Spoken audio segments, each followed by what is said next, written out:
Egypt के pyramids को जिन्होंने भी बनाया था, आपको ये बात जानकर हैरत होगी कि उनको कैसे भी करके हमारे अर्थ का एक्यूरेट साइज मालूम था। जी हाँ, आपने बिल्कुल सही सुना। ये कोई हवाई बात नहीं है, बल्कि पिरामिड की साइज को केयरफुली देखने और समझने पर मालूम पड़ता है कि इसको बनाने वाले 4500 साल या उससे भी पहले अर्थ के एक्यूरेट साइज से अच्छी तरह वाकिफ थे। नाज़रीन, इजिप्ट के पिरामिड्स के बारे में हम जितना ज्यादा जानने की कोशिश करते हैं, उतना ही इसमें उलझते जाते हैं। इस बात में कोई शक नहीं है कि इजिप्ट बेशुमार मिस्ट्रीज से भरा हुआ है, जिनको आज तक इजिप्टोलॉजिस्ट जानने की कोशिश कर रहे हैं।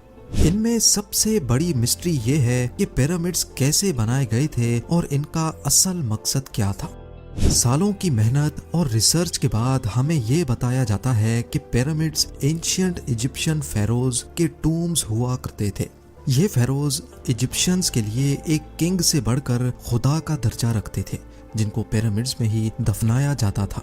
लेकिन असल में आज तक इजिप्टोलॉजिस्ट और आर्कियोलॉजिस्ट को पिरामिड्स में से किसी एक फेरो की ममी भी नहीं मिली, बल्कि कहीं भी किसी भी पिरामिड से आज तक कोई ममी मिलने का एविडेंस नहीं मिला है।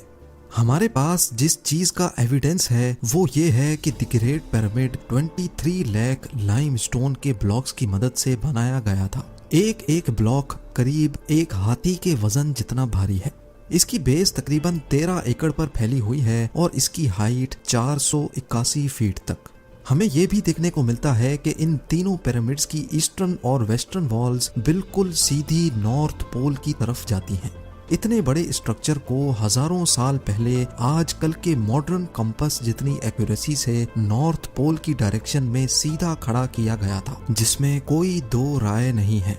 ये वो सबूत है जो आज भी हमें देखने को मिलता है। सिर्फ इतना ही नहीं, बल्कि पिरामिड्स की बेस का लेवल 0.75 इंच जितना एक्यूरेट है। आप में से जो इंजीनियर हजरात हैं, उनको अच्छी तरह मालूम होगा कि 3 एकड़ जितने एरिया का इतना एक्यूरेट लेवल आजकल के मॉडर्न लेजर लेवलिंग सिस्टम के जरिए ही हासिल किया जा सकता है। हत्ता कि हमारे पास इस चीज का भी एविडेंस है कि पिरामिड की चारों साइड वॉल्स, जिनको 5 टन वजनी स्टोन ब्लॉक्स रखकर एक खास एंगल में खड़ा किया गया था, इन चारों की लंबाई एग्जैक्टली 230 मीटर्स है। अगर इन चारों में कोई डिफरेंस है तो वो 2 इंच से ज्यादा नहीं है। यानी ये वॉल्स एक दूसरे के मुकाबले में 99.98% एक्यूरेट हैं। बात अभी तक यहाँ खत्म नहीं हुई। जिन लोगों ने भी द ग्रेट पिरामिड बनाया था, उनको हजारों साल पहले भी अर्थ की साइज का अच्छी तरह इल्म था। जी हाँ, ये पॉइंट गौर से सुनिएगा। जैसा कि आपको मालूम है कि सर्दियों में दिन छोटे और रातें बड़ी हो जाती हैं, इसका बिल्कुल ही उलट गर्मियों में पाया जाता है, जिसमें रातें छोटी तो दिन बड़े हो जाते हैं। लेकिन साल में सिर्फ 2 दिन ऐसे होते हैं जिसमें रात और दिन दोनों एक जितने ही होते हैं। एक होता है 21 मार्च और दूसरा दिन होता है 22 सितंबर। इन दोनों दिनों में सूरज इक्वेटर के बिल्कुल सेंटर में होता है, जैसा कि आप इस फोटो में भी देख सकते हैं। बाय द वे, इस मोमेंट को, इस घड़ी को सोलर इक्विनॉक्स कहा जाता है। इसका मतलब ये हुआ कि इन 2 डेट्स में 12 घंटे का दिन और 12 घंटे की रात होती है। 12 घंटों को अगर सेकंड्स में कन्वर्ट किया जाए तो ये 43,200 सेकंड्स बनते हैं। अगर 43,200 को द ग्रेट पिरामिड की हाइट से मल्टीप्लाई किया जाए तो उसका जवाब आता है 6,333 किलोमीटर्स।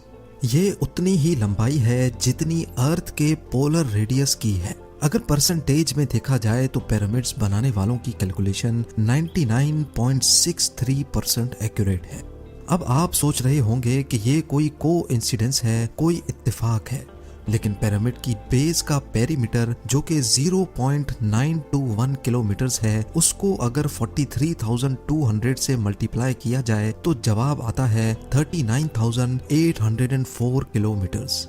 आपको ये बात जानकर हैरत होगी कि ये सरकमफ्रेंस ऑफ अर्थ यानी अर्थ के पूरे एक गोल चक्कर के मुकाबले में 99.34% एक्यूरेट है। कोइंसिडेंस तो सिर्फ एक मर्तबा होता है, लेकिन 99% से भी ज्यादा एक्यूरेट रिजल्ट, वो भी 2 मर्तबा आना, हमें एक गहरी सोच में डाल देता है। कई लोगों का अभी भी मानना है कि ये महज सिर्फ एक इत्तेफाक है। लेकिन जैसा कि अभी हमने जाना कि 43,200 जिसका ताल्लुक सोलर इक्विनॉक्स से है, ये एक और जगह पर भी अपना सबूत दे रहा है। नॉर्मली देखने पर पिरामिड्स की 4 साइड्स नजर आती हैं, लेकिन असल में ये 4 नहीं बल्कि 8 हैं। जी हाँ, ये 8 साइड्स सिर्फ सोलर इक्विनॉक्स वाले दिन ही ऊपर से देखने पर नजर आती हैं। ये डिस्कवरी पहली बार 1940 में एक ब्रिटिश एयरफोर्स पायलट ने की थी जब वो पिरामिड्स के ऊपर से गुजर रहा था। अब सवाल ये खड़ा होता है कि हजारों साल पहले पिरामिड्स बनाने वालों को अर्थ का पोलर रेडियस और इक्वेटर का सर्कमफ्रेंस मालूम पड़ा, तो आखिर कैसे? इजिप्ट के पिरामिड्स हमारी सोच से भी ज्यादा कॉम्प्लिकेटेड हैं। ये तमाम फैक्ट्स जानकर यकीन करना मुश्किल हो जाता है कि इनको 4,500 साल पहले एक कदीम दौर में बनाया गया था। क्या उनके पास कोई जादुई ताकत थी, या फिर वाकई किसी और मखलूक ने इनकी मदद की थी, या फिर इनको इजिप्शियंस ने बनाया ही नहीं था? Graham Hancock fingerprints of the God के ऑथर हैं। इन्होंने पिरामिड्स को ओरायन कॉन्स्टिलेशन के 3 स्टार्स के साथ लिंक करने की थ्योरी दी थी। इस थ्योरी के मुताबिक गीजा पिरामिड्स की पोजीशन ओरायन कॉन्स्टिलेशन के 3 स्टार से एग्जैक्टली मैच करती थी। लेकिन मसला ये है कि ओरायन कॉन्स्टिलेशन के ये स्टार्स पिरामिड्स की पोजीशन से ना आज मैच करते हैं और ना ही 4,500 साल पहले एंशिएंट इजिप्शियंस के दौर में मैच किया करते थे, बल्कि ये 13,500 साल पहले एग्जैक्टली पिरामिड्स की पोजीशन से मैच करते थे। इस एस्ट्रोनॉमिकल एविडेंस से तो ये जाहिर होता है कि पिरामिड्स 11,400 BC में इन स्टार से मैच करके बनाए गए थे। लेकिन उस वक्त एंशिएंट इजिप्शियन सिविलाइजेशन के होने का कोई एविडेंस नहीं मिलता। अगर आपको लगता है कि ये एस्ट्रोनॉमिकल एविडेंस कमजोर है, तो फिर इस फिजिकल एविडेंस के बारे में क्या ख्याल है? बॉस्टन यूनिवर्सिटी से ताल्लुक रखने वाले प्रोफेसर रॉबर्ट स्कूच का कहना है कि गीजा प्लेटो, जो आज एक ड्राई जगह है, ये फेरोज के टाइम में भी ऐसी ही ड्राई होती थी। लेकिन लाइमस्टोन से बने 240 फीट बड़े इस स्फिंक्स पर ये इरोजन सिर्फ हवा और रेत की वजह से नहीं, बल्कि इसमें पानी का बहुत बड़ा किरदार है। ये इरोजन सिर्फ तब मुमकिन हो सकती है जब पानी यहाँ से स्पीड में गुजरा हो। इस किस्म की इरोजन हमें कई और पहाड़ों पर भी देखने को मिलती हैं, जो किसी दौर में तेज पानी की लपेट में हुआ करते थे। अगर स्फिंक्स भी एंशिएंट इजिप्शियंस ने ही बनाया था, तो उसके बाद तो ये जगह आज तक खुश्क ही रही है। क्या कहीं इस दौर से पहले तो यहाँ पानी नहीं था? साइंस के पास इस बात का एविडेंस मौजूद है कि 9,700 BC में हमारी दुनिया से आखिरी आइस एज खत्म हुई थी। ग्लेशियर्स पिघल कर पानी बन गए और समंदर का लेवल 500 फीट मजीद बढ़ गया था। इस इवेंट के दौरान अच्छा खासा पानी इस जगह से भी गुजरा था जहां आज ये स्फिंक्स मौजूद है। शायद आपको याद होगा, ये बात मैंने टूटनखामुन के नेकलेस वाली वीडियो में भी की थी। पिरामिड्स का अर्थ की साइज और इक्विनॉक्स के साथ कनेक्शन, इनका ट्रू नॉर्थ को फेस करना, लेजर लेवलिंग जितनी एक्यूरेसी से इसकी बेस का लेवल होना, यहाँ ममीज का ना मिलना और पिरामिड्स की वॉल का 99.98% एक्यूरेट होना, ये सब चीजें हमें इशारा देती हैं कि शायद इनको इजिप्शियंस ने नहीं बल्कि किसी ऐसी सिविलाइजेशन ने बनाया था जो पास्ट में काफी एडवांस्ड थी।